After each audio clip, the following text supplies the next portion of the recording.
I've been on a lot of adventures over the past 2 years.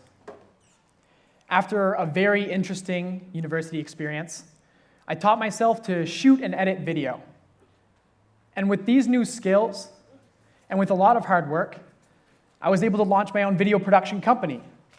Now, this journey has taken me all over the world, across my home country of Canada, into places like New York, San Francisco, Hong Kong, and China. Just a few weeks ago, I actually got paid to fly to Australia and to shoot videos in Sydney, Brisbane, and the Gold Coast. It was incredible. Who here has been on an adventure over the past year? Show of hands. Almost everyone. How about the past month? Not quite as many hands. The past week? Almost no hands. How about today? See one. Interesting. So we just looked at a few different scales of time. Years, months, weeks, days. But today I actually want to talk to you about a different scale. I want to talk about scale of adventure. And in particular, I want to talk about small-scale adventures. See, when I was a kid, and I'm sure you can all relate to this, everything I did was an adventure. If I went downtown with my parents and got to look at the big buildings, that was an adventure. If they took me to a new playground, that was an adventure. One time, my mom left me alone in the bathroom with an open jar of Vaseline, and I found an adventure in that jar. But somewhere along the way to adulthood, through the gauntlet of schools, rules, societal expectations, and social pressures, as most do, I lost that sense of adventure. When I went to university, I played varsity football. And within my first few weeks, I quickly found my new crew. Aside from those few close friends, I really didn't spend any time with anyone else.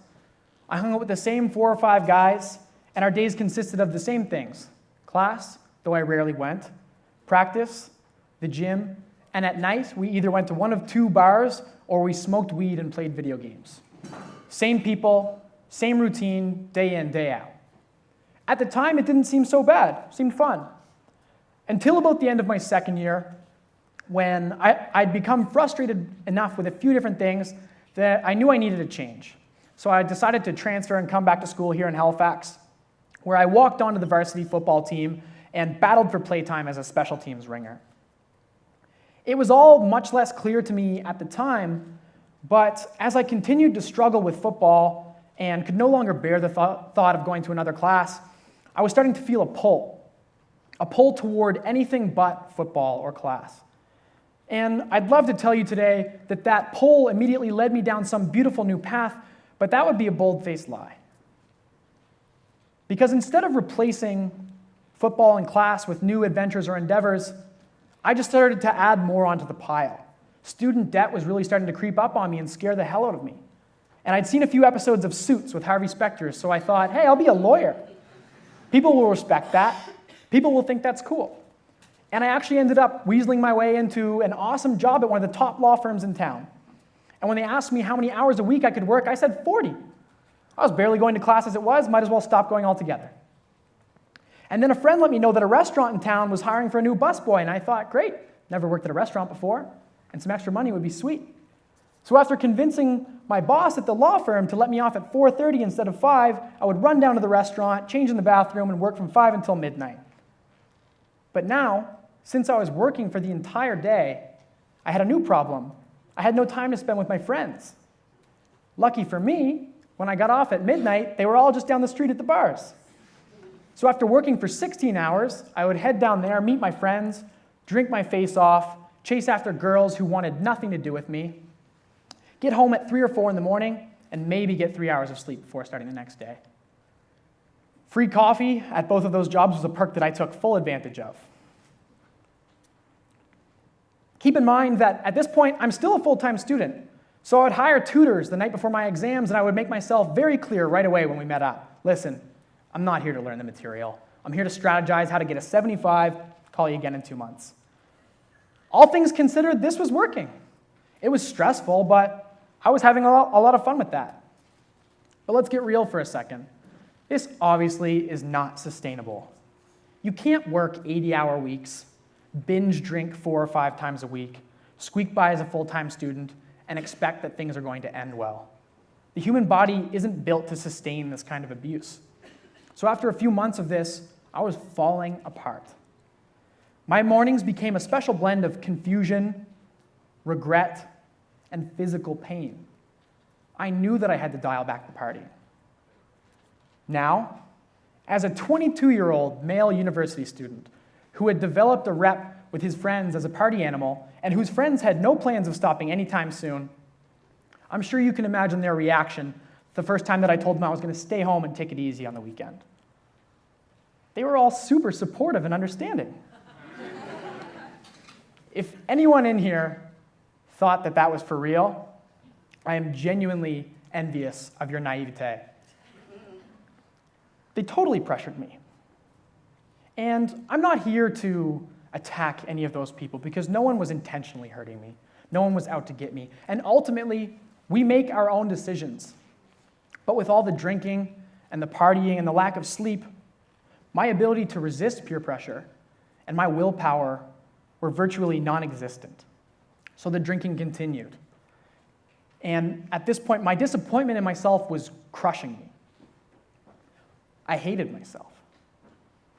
I'd become so disappointed in myself, the person I was becoming, and the decisions that I was making, and the decisions that I wasn't making for myself, that some mornings when I woke up, I actually felt like I wanted to die. I made a lot of jokes with my friends about wanting to kill myself. Probably trying to convince myself that the thoughts weren't real. Maybe I was hoping that someone would read further into these jokes. I honestly don't know anymore. What I do know is that at this point, I was at my version of rock bottom. And that's a terrible place to be. But it can be beautiful. It can be beautiful because when you're at rock bottom, there's nowhere to go but up. The only thing that matters is making a change and getting yourself to a better place. And I could have easily teetered in the wrong direction. But at a certain point, I said to myself, enough is enough. I cannot live like this. I will not live like this. I am going to make a change. One of the first changes that I made was I started reading again. And one of the first books that I picked up was by an author named Alan Watts. It's called The Book, The Taboo Against Knowing Who You Are. And this book is essentially aimed at helping us better understand our place in the universe. And I'll never forget, when I was reading this book one night, my roommates were having a party at our apartment. So in order to find some quiet, I had to lock myself in my room. I put in earplugs, and I put noise-canceling headphones on over those earplugs. And I read a line from that book that literally took my breath away. That line was this: "You are an aperture through which the universe is looking out at and exploring itself." Meaning, you are the universe discovering and learning about itself. This blew my mind. If this was true, then not only was adventure something that I was craving, but it was actually at the core of what I am as a human being. And I've really never been the same after reading that. The next day, I felt so inspired. I went out for a 20-kilometer bike ride on a bike that I just bought off Kijiji a few days before. I locked it up and I went for a hike over the ocean. And this may sound simple to some of you, but this experience for me was absolutely transformative. I felt amazing. My heart rate was up. I was discovering a new place. And for the first time in what felt like forever, I had the space to think. I thought to myself, oh my God, people can do this. People can feel like this. Why doesn't everyone do this? I want everyone to feel what I'm feeling right now. Soon after that, I went camping by myself for the first time. That was incredible. And every chance I had, I was booking little day trips, little road trips. I was hooked. And as university graduation was approaching, I was getting the travel bug. I wanted to see the world. But at this point, I was up to my eyeballs in student debt. That wasn't an option. And that reality sucked. I had no idea how or when I was going to be able to travel. And all of a sudden, I felt trapped again. I felt trapped until I read another line from another incredible book. This time it was Viktor Frankl's Man's Search for Meaning. Frankl was a Holocaust survivor who bore witness to and was subjected to unimaginable horrors. And in that book, he said this: when we are no longer able to change a situation, we are forced to change ourselves. And I thought, if Frankl could do that, if he could make that change in a Nazi death camp, I certainly can make that change in my own life. And so that's what I did. I knew I couldn't change the debt situation right now. The only thing that I could change was my own attitude and the way that I chose to spend my time. Instead of waiting for the day that I could finally travel and fly to Asia or Europe, I made the decision that I was going to do everything in my power to find adventure in every experience, no matter how small. I would take a bike ride to a new coffee shop and make sure I introduced myself to a few new people. If I did go to a bar, I'd go by myself and make new friends. I scoured Google and local papers to find community events where I could meet all kinds of other people. By this time, I'd realized that when I made the effort to look for them, there were beautiful experiences, beautiful people, beautiful adventures everywhere around me. I made an account as a couch surfing host and had strangers from all over the world come stay at my apartment where we shared stories and laughs and food and adventures of our own. I met a guy from Korea who was my age at the bus stop. And when I found out that he'd just arrived in Canada and hadn't met anyone yet, I asked him, "Do you want a friend?" He said, "Of course." We went and got dinner, hung out a few more times after that. One thing led to another. Eventually, he ended up dropping out of his English language classes, hiring me as his tutor, and we spent the rest of the summer traveling around, exploring the province, and teaching each other about our respective cultures. Hojin's a good friend now. I'm hoping to visit him in Korea this year. And if you're wondering, he passed his English test in Korea with flying colors, so if anyone's looking for a tutor, talk about after. It was around this time that I developed an interest in creating videos. I would go out for one of those hikes or those day trips, and I'd shoot it on my iPhone, come home, edit it into a little movie, and then post it online. I was falling in love with this process, so much so that I decided to challenge myself to create one of these videos and share it online every day for a year. I still had a full-time job, so I knew that not every day was going to be super exciting, but at least it would challenge me to find the beauty in the little things. I knew I was making the right decision. I knew that this would be a wild journey, but I never could have imagined how this decision would alter the trajectory of the rest of my life. I never could have imagined the amazing places that I would discover right in my own backyard. I never could have imagined the beautiful friendships that I would forge along the way. By the end of this, I was surrounded by the kindest, most creative, most supportive people that I'd ever met. I'd left my full-time job and was now working for myself, creating videos. And I'd even begun to travel the world making videos. It was the best year of my life. And now I'm not here today to try to convince you to escape the 9-to-5 or to travel the world, because everyone else is already trying to push that. And at the end of the day, most people are going to work 9-to-5s. And there's nothing wrong with that. But the reality is, if you are working 9-to-5, you're probably going to have 2 to 4 weeks vacation a year.